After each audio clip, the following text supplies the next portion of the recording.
Good afternoon दोस्तों। आज के जो हम इस लेक्चर में देखेंगे बेसिकली जो फर्स्ट क्लास में हम जो कंप्लीट बेसिक्स कॉन्सेप्ट्स करवाए थे उसका पूरा रिविजन्स करेंगे। तो आइए सबसे पहले हम देखते हैं मीनिंग ऑफ कॉमर्स। तो पहले तो हम थोड़ा सा समझें कि कॉमर्स बेसिकली है क्या, राइट। तो देखो कॉमर्स क्या है कि commerce is related to exchange of goods and services specially on a large basis. Commerce क्या है कि वस्तुओं के क्रय विक्रय की गतिविधि ही कॉमर्स कहलाती है। बट कॉमर्स इतना ही तक लिमिट नहीं है, ये कॉमर्स का जो मीनिंग है इतना ही तक सीमित नहीं है।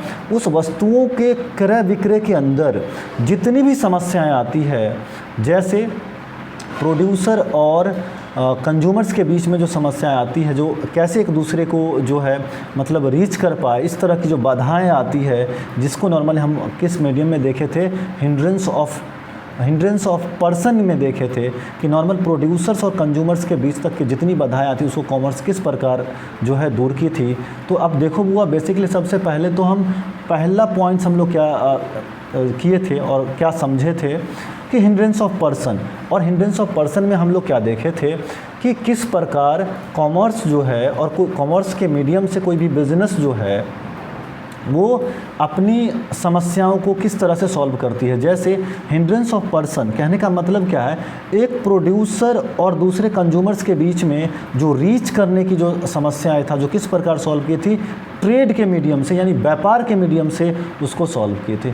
दूसरा क्या था, हिंड्रेंस ऑफ प्लेस। अब देखो, चूँकि जब आप गुड्स एंड सर्विसेज, जब कोई भी कंपनी जो बनाती है, कोई भी कंपनी अपने गुड्स का जो मान लीजिए प्रोडक्शन करती है, तो उसको डिस्ट्रीब्यूशंस के लिए उसको एक जगह से दूसरा जगह तो ले जाने की आवश्यकता होती है। तो उस समस्या का समाधान जो है कॉमर्स के अंदर किस प्रकार निकाला गया, by using transportation. Commerce has remove that particular hindrance by using transportations, right. तो अब ट्रांसपोर्टेशंस के मीडियम से क्या किया उन्होंने कि उस हिंड्रेंस ऑफ टाइम को रिमूव किया। जो मतलब समस्याएं, जो समय जो लगता था, समय जो बहुत ज़्यादा जो एक्सपेंड होती थी, नहीं, तो उन्होंने क्या किया हुआ कि उस चीज़ को उन्होंने रिमूव किया। और उसके बाद हुआ हमने सबसे पहले मीनिंग इसका समझा, हिंड्रेंस ऑफ पर्सन, और दूसरा हमने समझे कि हिंड्रेंस ऑफ पर्सन किसके द्वारा रिमूव किया, मतलब बाधा जो पर्सन के बीच में हुआ करता था, सेलर और कंज्यूमर्स के बीच में, उसको रिमूव किया गया ट्रेड के मीडियम से, राइट।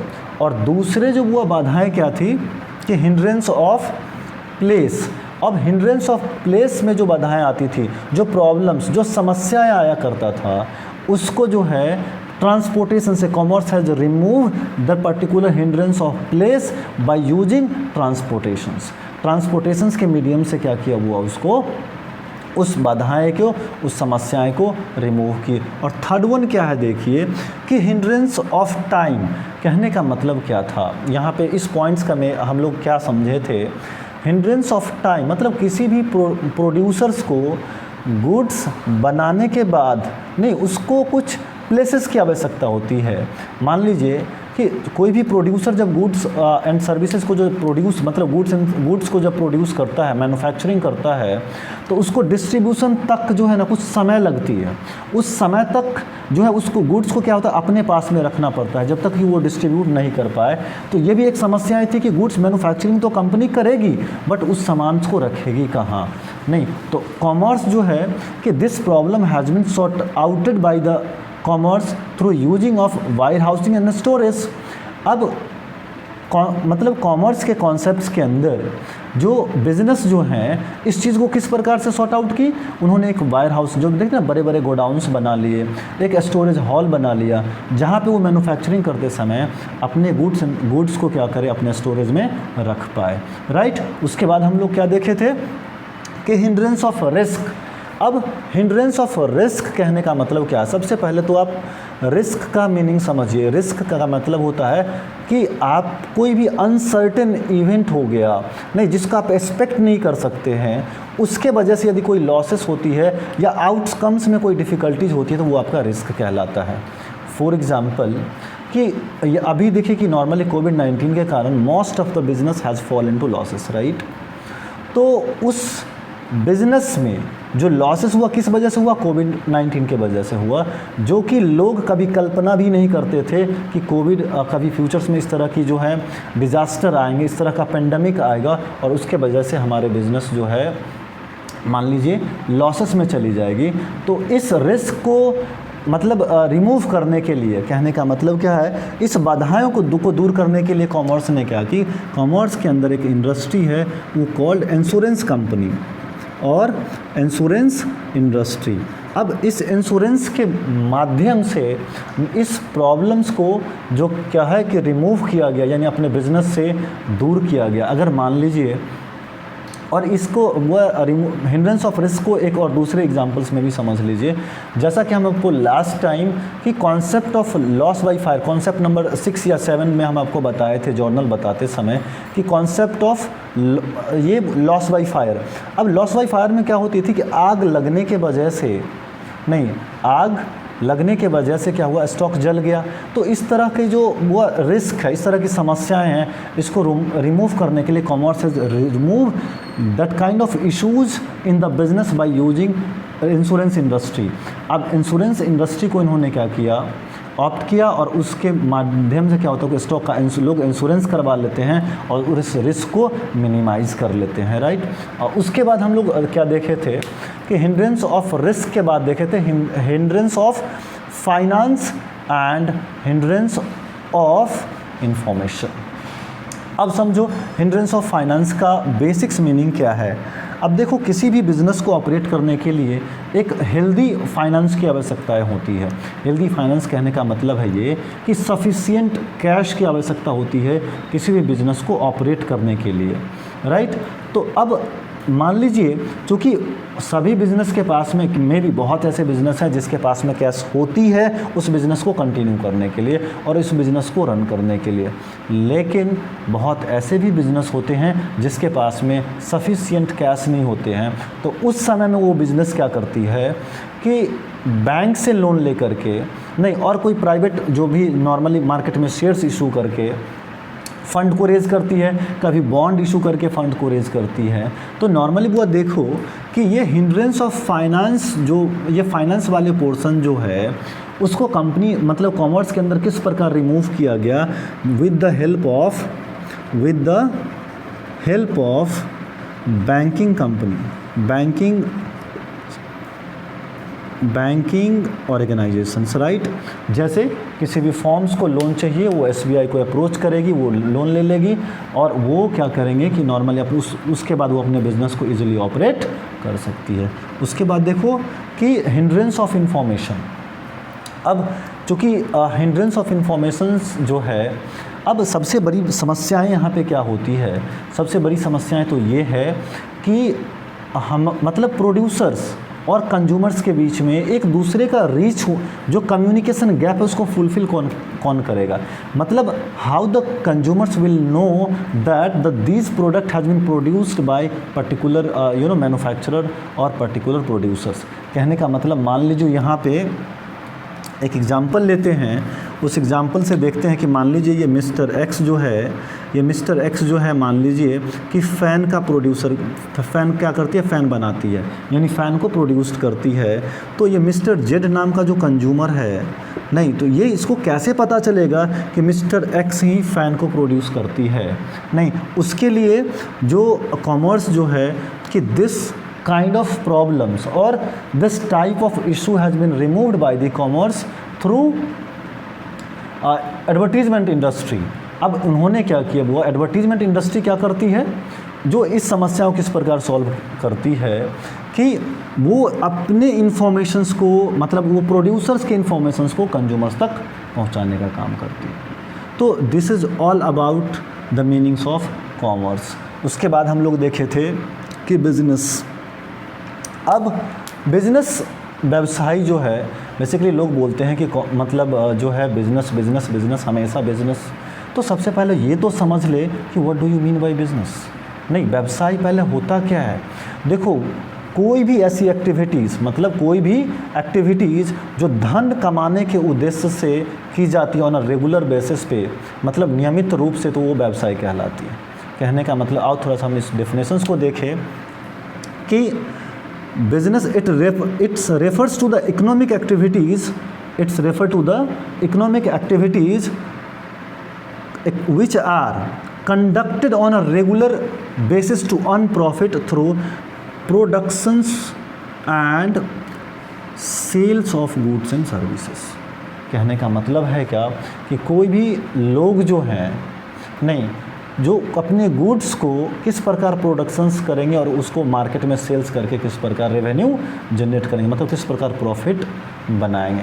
अब यहाँ पे एक वर्ड्स जो आया है वो क्या कहलाता है, वो इकोनॉमिक एक्टिविटीज़। अब समझो वो बेसिकली कि इकोनॉमिक एक्टिविटीज़ क्या कहलाता है, मतलब किसे कहते हैं, what do you mean bye economic. देखो यहाँ पे ये वर्ड जो है इकोनॉमिक एक्टिविटीज़, उसका मीनिंग समझते हैं। ये है आपके इकोनॉमिक एक्टिविटी। अब देखो इकोनॉमिक एक्टिविटीज़ कहने का मतलब है कि ऑल एक्टिविटीज़, क्या all activities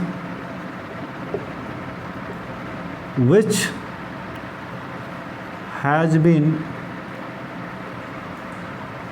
done for earnings profit is known as economic activity। Economic activity कहने का मतलब है कि जितने भी एक्टिविटीज़ है जो प्रॉफिट मोटिव यानी प्रॉफिट कमाने के लिए की जाती है वो आपका इकोनॉमिक एक्टिविटीज़ कहलाती है। जो कि बेसिकली हम लोग जब आपका जो है चैप्टर नंबर 1 इकोनॉमिक्स में पढ़ाए थे कि इकोनॉमिक एक्टिविटीज़ और नॉन इकोनॉमिक एक्टिविटीज़, राइट। तो इकोनॉमिक एक्टिविटीज़ में हम लोग ये भी देखते थे प्रोडक्शंस था, कंजम्पशन था, नहीं उसके बाद एक्सचेंज था और उसके बाद क्या था, लास्ट में इन्वेस्टमेंट था। तो ये सारे उसके पार्ट्स थे। तो उतना डिटेल्स में हम नहीं जाएंगे बिकॉज हम लोग अकाउंट्स कर रहे हैं, इकोनॉमिक्स तो पढ़ नहीं रहे हैं। तो ये था बिजनेस का मीनिंग्स। तो और इसको और शॉर्ट में अगर हम बोलेंगे कि what do you mean by business, तो इसको बोल सकते हैं कि business is a process of purchase और sales of goods and services on a regular basis with वो उसका मोटिव्स कैसा होना, with the purpose of earning profit और with the motives of earning profit. मतलब कोई भी काम को आप रेगुलर बेसिस पे करते हैं नहीं, और उसका मेन मोटिव्स मेन पर्पस क्या होता है, प्रॉफिट कमाना होता है, तो वो जो वैसी जो एक्टिविटी जो क्या कहलाएगी, व्यवसाय कहलाता है, राइट। तो ये हम समझ लिए। अब हम लोग देखेंगे कि book keeping.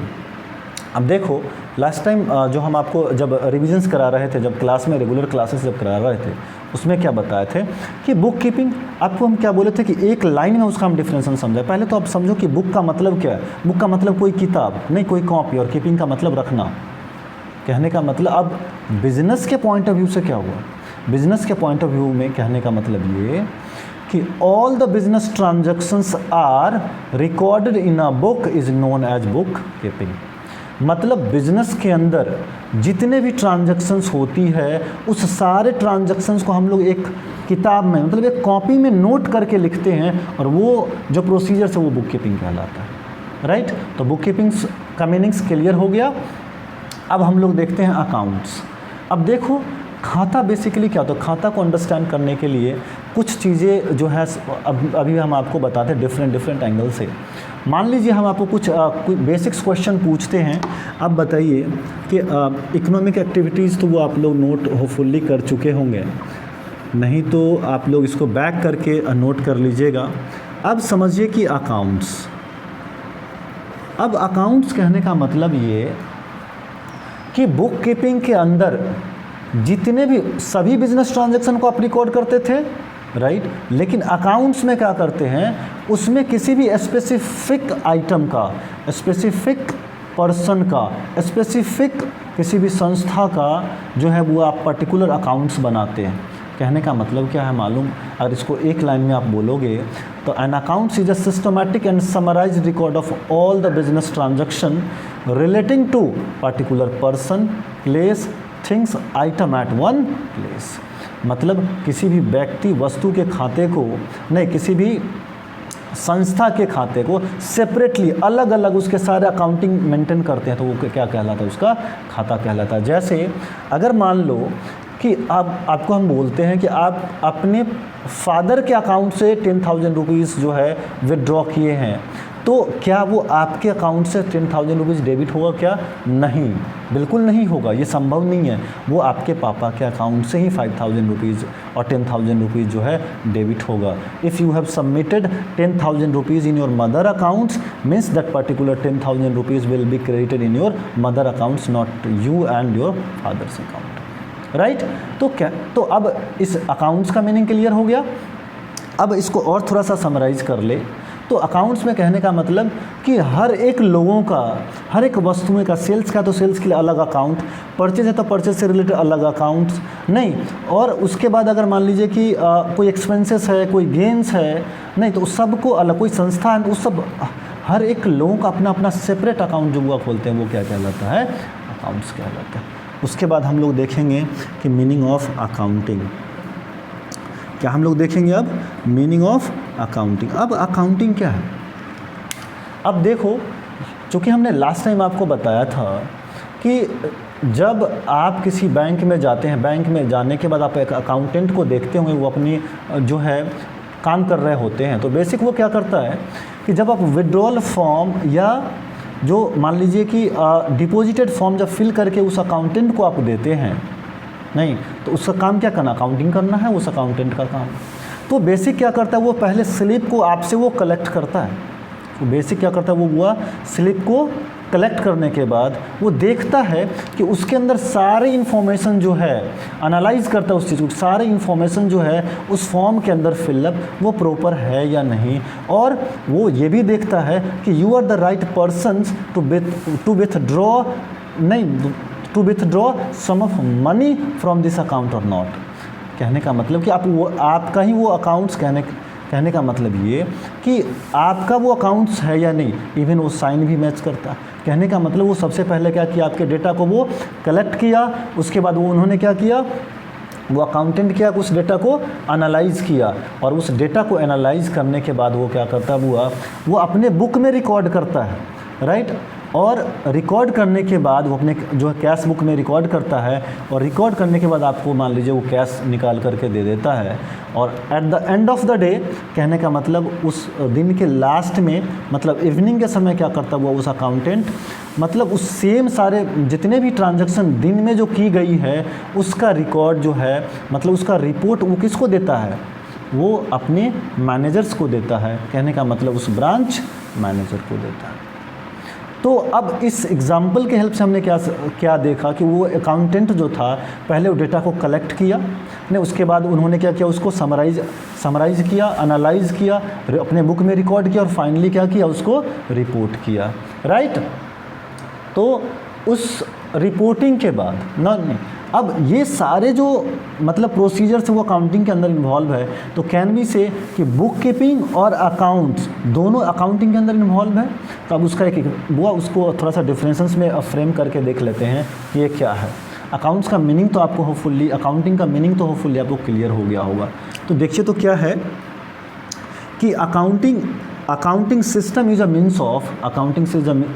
Means of collecting, सबसे पहले डेटा को कलेक्ट करना, समराइजिंग, एनालाइजिंग एंड रिपोर्टिंग वो किस टर्म्स में, मॉनेटरी टर्म्स में, किसको, कौन सी इन्फॉर्मेशंस को, बिजनेस इन्फॉर्मेशंस को, और ये किसको मतलब हुआ, ये रिपोर्ट किसको करेंगे, उस बिज़नेस के ऑनर को। किसको रिपोर्ट करेंगे, ये बिज़नेस के ऑनर को, राइट। तो अब आपको होपफुली अकाउंटिंग का भी मीनिंग्स क्लियर हो गया। और देखो कलेक्टिंग कहने का मतलब है वो उस डेटा को कलेक्ट करके अकाउंट्स के पॉइंट ऑफ व्यू में नॉर्मली आप जर्नल लेजर जो बनाते हैं ना, तो उसको थोड़ा सा हम और आगे देखेंगे, जब अकाउंटिंग साइकिल का मीनिंग हम एक्सप्लेन करेंगे तो उसके अंदर और ज़्यादा हम उसको डिटेल करवाएंगे, राइट। अब देखो अकाउंटिंग हो गया, और अकाउंटेंसी क्या होता है। अब अकाउंटेंसी क्या करता है कि स्टडी करता है थ्योरिकल और प्रैक्टिस दोनों को। वो किसका, अकाउंटिंग। मतलब एक अकाउंटिंग के अंदर, अकाउंटिंग प्रोसीजर्स के अंदर जितने भी थ्योरिकल एंड प्रैक्टिसेस इन्वॉल्व होता है वो सबको डिटेल एनालिसिस करता है, कौन, अकाउंटेंसी, राइट। इसीलिए जो आपका बुक का जो नेम दिया गया है, जो अपने बुक के नेम पे ऊपर में देखो अकाउंटेंसी लिखा हुआ है, राइट। तो अब इसका जो है मेन अकाउंटेंसी का जो है डिफिनेशन थोड़ा सा देख ले। अकाउंटेंसी को अगर एक लाइन में बोलना चाहे तो कैसे बोलेंगे, accountancy refers to the entire body of और अकाउंटेंसी रेफर्स टू द कि entire body of theoretical and practices of an accounting. मतलब क्या कि अकाउंटेंसी जो लेखा शास्त्र जो है ना वो लेखांकन के पूरे थ्योरिकल और प्रैक्टिसेस करने का जो है ना एक मतलब पूरा थ्योरिकल और प्रैक्टिसेस मतलब थ्योरिकल और प्रैक्टिकल प्रॉब्लम को ये स्टडी करता है और उसके मतलब उसके बाद जो है उस डेटा को इन्होंने समझ पाता है और उस जो स्टडी करने का जो प्रोसीजर्स बताए वो उस जो कॉन्सेप्ट्स हैं उस बेसिकली उस कॉन्सेप्ट्स को आप क्या कहते हैं, अकाउंटेंसी कहते हैं। तो शॉर्ट में आपने क्या डेफिनेशन देखा अकाउंटेंसी का कि accountancy refers to the entire body of theoretical and practices of an accounting. मतलब पूरे थ्योरिकल और प्रैक्टिसेस को वो क्या करता है, वो स्टडी करता है, प्रैक्टिस करता है, राइट। अब हम लोग देखेंगे अकाउंटिंग साइकिल। अब देखो कि अकाउंटिंग साइकिल क्या होता है। नहीं, अकाउंटिंग साइकिल हम लोग क्या देखे थे कि जिस प्रकार हमें थर्ड फ्लोर जाना, यदि बाय स्टेप से जाना है तो हमको हर एक स्टेप बाय स्टेप जाना। अगर लेफ़्ट से जाने हैं तो लेफ़्ट में पर्टिकुलर बटन हमको प्रेस करना पड़ेगा थर्ड फ्लोर जाने के लिए। कहने का मतलब उसके अंदर भी एक स्टेप है। सिमिलरली अकाउंटिंग के पास में भी एक किसी भी बिजनेस ट्रांजैक्शन को रिकॉर्ड करने का स्टेप है, उसका एक प्रोसेस है जो अकाउंटिंग साइकिल कहलाता है।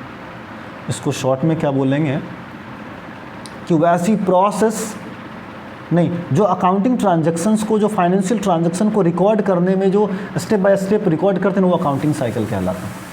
इसको और उसके और एक लाइन में कैसे समझे कि अकाउंटिंग साइकिल का जो वो मीनिंग्स उसको वन लाइन में कैसे समझेंगे और आप लोग कैसे याद रखोगे कि step of recording all the financial transactions are known as accounting cycle, simple. और sequence of recording all the financial transaction are known as accounting cycle.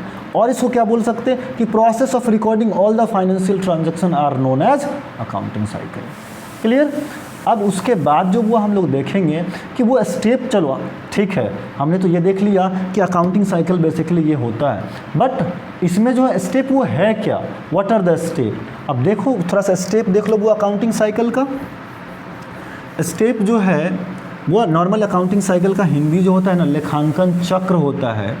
उसका स्टेप देखो, सबसे पहले जो है आप लोग क्या करते हैं वो अकाउंटिंग साइकिल के अंदर सबसे पहले तो आप जर्नल बनाते हैं। जर्नल के बाद आप क्या करते हैं, लेजर्स, जर्नल बनाते हैं। उसके बाद लेजर्स बनाते हैं, दूसरा स्टेप। तीसरा स्टेप में आप क्या करते हैं, ट्रायल बैलेंस बनाते हैं।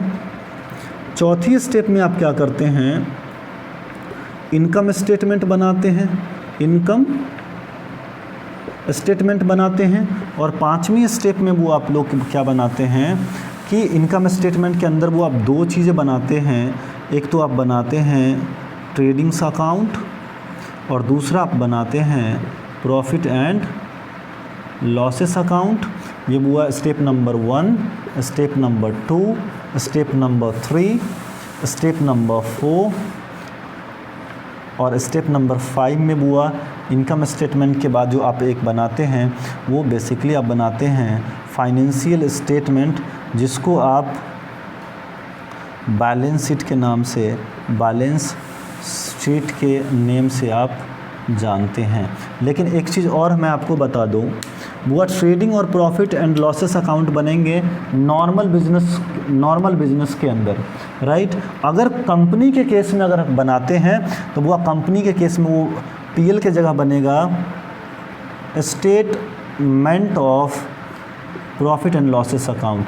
ये हुआ इन केस ऑफ कंपनी। तो ये है आपके जर्नल के मतलब अकाउंटिंग साइकिल के सीक्वेंस।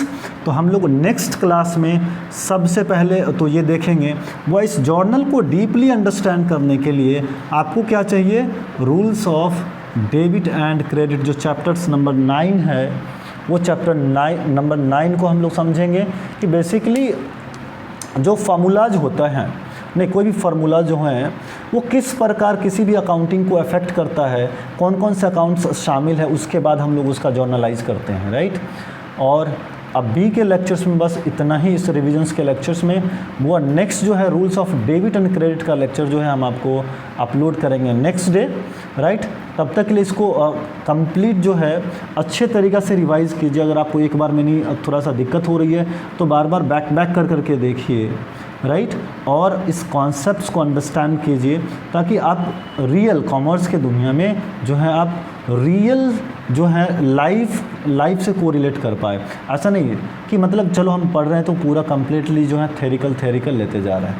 डन गाइस, चलो have a nice day, bye bye.